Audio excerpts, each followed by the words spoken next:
नमस्कार, आदाब, सत श्री अकाल दोस्तों। आज इस सच्ची घटना के बारे में मैं आपको बताने जा रहा हूँ। यह उत्तर प्रदेश के मेरठ ज़िले की है। मेरठ ज़िला वही है जहाँ पे आज से कुछ दिन पहले ही मुस्कान नाम की लड़की अपने प्रेमी साहिल के साथ मिलकर अपने पति सौरभ की हत्या की थी और उसके 14 से 15 टुकड़े करके नीले ड्रम में डाल दिया था।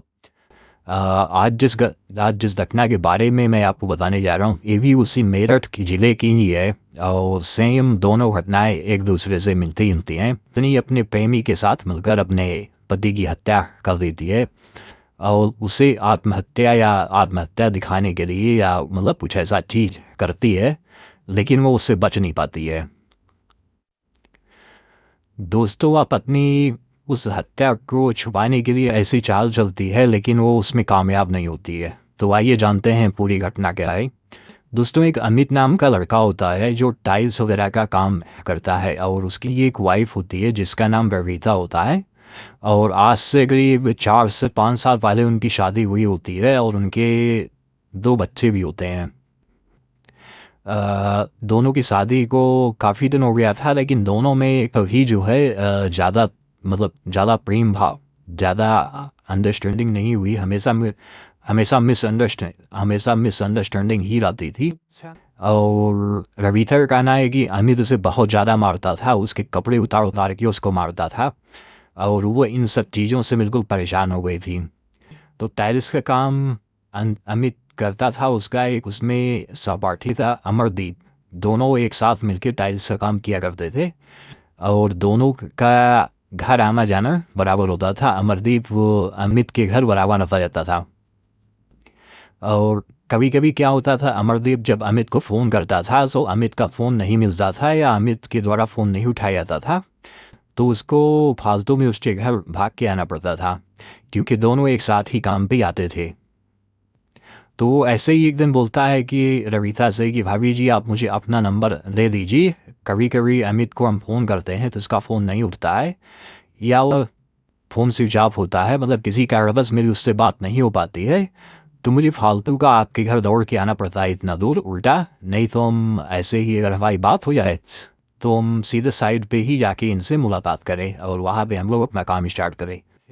तो रविता को कोई दिक्कत नहीं होती है, वो अपना फ़ोन उन्हें दे देती है और दोनों आपस में कभी कभी बातचीत करने लगते हैं और बातचीत करते करते ये कुछ ज़्यादा ही बातचीत दोनों के बीच में होने लगती है। और इसी बीच जो है किसी बात को लेकर अमित और रविता से लड़ाई होती है और वो रविता को बहुत ज़्यादा मारता है, बिल्कुल कपड़े उतार के मारता है, जो कि रविता के द्वारा बताया गया है अपने स्टेटमेंट में कि उसके शरीर के पूरे कपड़े उतार देता था, उसके बाद वो उसको मारता था, वो बहुत ज़्यादा मारता था। और मतलब वो बिल्कुल कह नहीं सकती थी कि इतना मारता था कि मतलब दूसरा कोई होता तो अब तक कफ़ा उसे छोड़ के ही जा चुका होता। उसी दिन फिर काम के सिलसिले में अमरदीप अमित को फ़ोन करता है, लेकिन अमित का फ़ोन नहीं उठता है और ना ही कोई रिस्पॉन्स दिया जाता है, ना ही इसको कॉल बैक किया जाता है। और फिर अमरदीप उसके 1 घंटे बाद रविता को फ़ोन करता है और उससे जानने की कोशिश करता है कि अमित हैं कहा, क्योंकि आज जो काम पे नहीं आए हैं। रविता की आवाज़ बिल्कुल दबी हुई सी आ रही थी, उसको बोलने में थोड़ा सा दिक्कत हो रही थी। तो अमरदीप पूछता है, भाभी जी क्या हुआ, आपको कोई दिक्कत है, कोई परेशानी है, क्योंकि आपकी आवाज़ साफ़ नहीं आ रही है। तो रविता जो है बताती है कि अमरदीप कि जी हमको अमित ने ऐसे ऐसे किया, हमको बहुत ज़्यादा मारे हैं और ये हमारे साथ लगातार होता रहता है। और उसी दिन से फिर रविता खुल के अमरदीप से सारी बातें करने लगती है और अमरदीप भी उससे बात करने में इंटरेस्ट लेना स्टार्ट कर देता है और दोनों जो है डेली बातचीत किया करते थे। और ये सिलसिला कुछ दिन बातचीत करने के बाद फिर मिलने जुलने में भी शुरू हो जाता है और कुछ दिन बाद ये दोनों कभी भी मिलते हैं तो उसका एक संबंध भी बनाते थे। तो ये जो है इनका रिश्ता बहुत आगे तक निकल गया। करीब 6 से 7 महीने तक ये ऐसे ही चलता है, लेकिन अमित को भनक तक नहीं लगती है। लेकिन एक दिन अमित के द्वारा कुछ ऐसा देखा जाता है कि उसे सारी बात की सच्चाई लग जाती है और गांव में भी लोग आपस में बातें चीतें किया करते थे कि जब अमित नहीं होता है तब अमरदीप इसके घर पे आता है और जब अमित आता है उसके पहले ही अमरदीप निकल जाता है। तो गांव में भी कुछ लोगों के द्वारा अमित को हिंट दिया जाता है कि आपके घर में सब कुछ अच्छा नहीं चल रहा है। तो अमित उसी के बाद से सब मतलब देखना स्टार्ट करता है थोड़ा सा कि आखिर चल क्या रहा है, और वो उसमें कामयाब भी होता है और वो अमरदेव और रविता को एक साथ पकड़ भी लेता है। उसके बाद अमित अमरदीप को बहुत मारता है और कुछ धारदार हथियार से उसके ऊपर वार भी करता है और उससे हाथ में गाड़ी चोट भी आती है, कई उसके टाके भी लगते हैं। उसके बाद जो है लोगों के द्वारा छुड़ाया जाता है और लोगों के द्वारा दोनों में सुलह समझौता करा दिया जाता है कि ठीक है जो हुआ उसे भूल जाओ, लेकिन आगे से सब चीज़ें नहीं होनी चाहिए। उस टाइम तो सुलह समझौता हो जाता है, लेकिन अमित ठान लेता है कि इसको तो मरना ही है और मेरे हाथों मरना है। इन्होंने ऐसा काम किया है कि मैं इन्हें छोड़ नहीं सकता।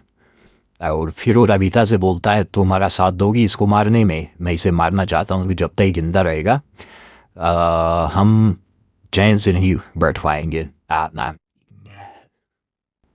दोस्तों, रविता उस टाइम कोई जवाब नहीं देती है, लेकिन उसके मन में फिर एक प्लानिंग, उसके दिमाग में एक प्लानिंग आती है कि क्यों ना हम अमित को ही मिलके रास्ते से हटा दें, क्योंकि ये हमेशा हमें मारता पीटता रहता है और आए दिन मारता है और इतना मारता है कि बर्दाश्त करना भी मुश्किल हो जाता है।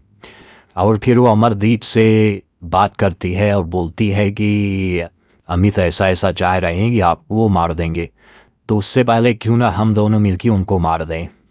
और दोनों फिर मिल के आपस में प्लानिंग करते हैं और यूट्यूब पे मतलब प्लान ढूंढने लगते हैं कि आखिर आसानी से और छुपा लिया जाए, मतलब आसानी से कोई ऐसा ट्रिक मिले कि आसानी से हम लोग अमित को मार दें और उस मर्डर को लोगों के सामने आने से भी किसी तरीके से बचा जाए, कि कोई मतलब वो सबूत ना छोड़ा जाए, ऐसा कुछ मिले इंटरनेट के थ्रू। तो लोग सर्च करते हैं तो उनको उसमें एक प्लान दिखता है कि सांप को सांप से कटा के मार दिया जाए। और फिर उस सांप को ढूंढते हैं वो लोग, मतलब सपेरों से संपर्क किया था है। तो कुछ दिन के बाद एक सपेरे से इन लोगों का संपर्क होता है और वो सपेरा 1500 में लोगों को एक सांप देने के लिए तैयार होता है। लेकिन उस सांप की कंडीशन ऐसी थी कि वो काट नहीं सकता था, वो केवल देखने के लिए होता कि हाँ सांप है यहाँ पे, तो लोगों को लगे कि अगर सांप है तो वही काटा होगा। तो ये लोग सांप लेके आते हैं और अपनी प्लानिंग के हिसाब से अमित को रविता खाना वाना खिला के सुला देती है। और फिर वो धीरे से अमरदीप को फ़ोन करती है कि आ जाइए हम ही सो गए हैं। और अमरदीप धीरे से घर के अंदर आता है और रविता अमित का हाथ पैर पकड़ लेती है और अमरदीप जो है अमित का गला दबा देता है और जब तक उसका दम ना घुट जाए तब तक उसको नहीं छोड़ता है।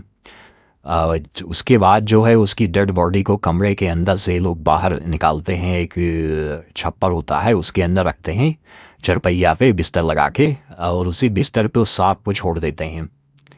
और फिर थोड़ी देर बाद अमित का लड़का जाता है अपने पापा को जलाने के लिए, और जब उनका वो चद्दर खींचता है तो देखता है कि चद्दर के अंदर सांप बैठा हुआ है और वो चिल्ला के भागता है। तो सारे लोग आते हैं, देखते हैं कि सांप तो हरकत कर रहा है, अपना सर उठा रहा है, थोड़ा सा हील डोल रहा है, लेकिन अमित बिल्कुल लेटा हुआ है, उसके बॉडी में कोई मूवमेंट नहीं है। फिर जो है बगल में एक गांव था जहाँ पे सपेरे रहते थे, तो लोग सपेरे को बुलाते हैं और उस सांप को पकड़ा जाता है। और सपेरा बोलता है कि इनको तुरंत लेके जाइए हॉस्पिटल, हो सकता है इनकी जान बच जाए। तो लोग उनको हॉस्पिटल लेके जाते हैं अमित को, लेकिन डॉक्टर मतलब डेड घोषित कर देता है कि अब इनको लेके जाइए, कोई फ़ायदा नहीं है। और गांव में हल्ला हो जाता है कि सांप ने इनको काटा है 3 से 4 बार, कोई कहता है 10 बार काटा है, कोई कहता है 6 बार काटा। पूरे गांव में यही हल्ला हो जाता है। और लेकिन बहुत ध्यान से देखने पे लग रहा था कि अमित के नाकों पे चोट लगा है, आँख के नीचे चोट लगा है और गले पे भी निशान है। तो अब उस डॉक्टर ने या गांव का कोई पुलिस को फ़ोन मिला देता है और पुलिस से बोलता है कि साहब ऐसी ऐसी घटना हुई है कि मतलब वो किसी को सांप काट लिया है और सांप काटने से उसकी डेथ हुई है, लेकिन उसके शरीर पे चोट के निशान भी दिख रहे हैं। उसके बाद पुलिस आती है और लोगों से पूछताछ करती है और उसके बाद बॉडी को अपने कब्जे में ले लेती है। और जब पोस्टमार्टम होता है तो उसमें पुष्टि होती है कि सांप तो काटा ही नहीं है, इसकी मृत्यु गला घोटने से हुई है, दम घुटने से हुआ है।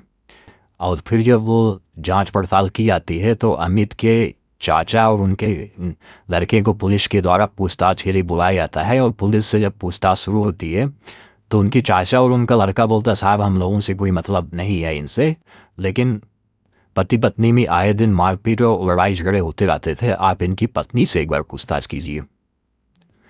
तो पुलिस जब इनकी पत्नी को बुलाता है और पूछताछ किया जाता है तो उनके द्वारा इधर उधर की मतलब बातें घुमा फिरा के बताई जाती हैं, लेकिन पुलिस जानते ही हैं कि वो सच को बुलवाना उसको बहुत अच्छी तरह से आता है। और पुलिस फिर अपने हिसाब से उनसे सच उगलवाती है और बाद में लोग अपने गुनाह को कबूल करते हैं और बताते हैं कि ऐसे ऐसे था, वो बहुत ज़्यादा मारते थे, बहुत ज़्यादा पीटते थे, बहुत ज़्यादा परेशान करते थे, इसलिए हमको ये स्टेप उठाना पड़ा। दोस्तों अब उन दोनों को उनके गुनाहों की सज़ा मिलेगी और वो भी उसी मुस्कान के बैरक में ही रखे जाएंगे क्योंकि उसी ज़िले की हैं। और दोनों लोग अब अपने मरे हुए पति के बारे में और प्रेमी के बारे में जितना मन हो उतना बातचीत करें। तो दोस्तों इस सच्ची घटना को आपके सामने लाने का मेरा उद्देश्य किसी की भावनाओं को आहत करना नहीं, किसी को दुख पहुंचाना नहीं है। इस सच्ची घटना को आपके सामने लाने का मेरा उद्देश्य यही है कि आप सावधान रहें, सतर्क रहें और सुरक्षित रहें। जय हिंद, जय भारत।